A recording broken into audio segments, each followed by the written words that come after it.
கொழும்பு ஆனந்த ஐயப்பன் தேவஸ்தானத்தில் நடத்தப்படும் மகரஜோதி பெருவிழா கார்த்திகை 1ஆம் தேதி மாலை அணிந்து பக்தர்கள் சபரிமலைக்கு செல்ல ஆயத்தமாவார்கள். அங்கு போக முடியாத வசதி குறைந்த பக்தர்களுக்காக இங்கு படியேறுவதற்கு நாங்கள் ஏற்பாடு செய்திருக்கிறோம்.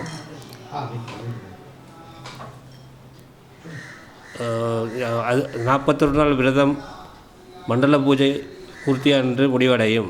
அன்று இருமுடி கற்றி அடியார்கள் இருமுடி ஏந்தி படியேறி ஐயப்பனுக்கு நெய் அபிஷேகம் செய்வார்கள்.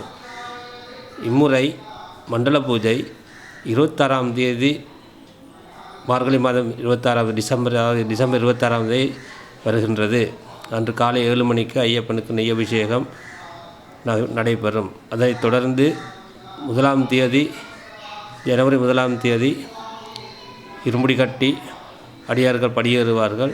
ஏறி இருமுடி கட்டிய நெய் ஐயப்பனுக்கு அபிஷேகம் செய்யப்படும். அதனைத் தொடர்ந்து 1ஆம் தேதி முதல் மகரஜோதி அன்று வரை படியேறுவதற்கு ஏற்பாடு செய்திருக்கிறோம்.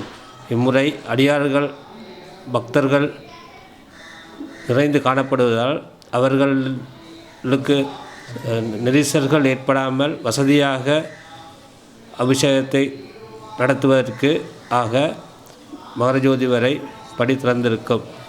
ஆனந்த ஐயப்ப தேவஸ்தானத்தின் ஆலயத்தின் சிறப்புகளை உலகெங்கும் எடுத்துச் செல்லும் லங்காசிரி வானொலியத்துக்கு எமது மனமார்ந்த நன்றியையும் தெரிவித்துக் கொள்கின்றோம்.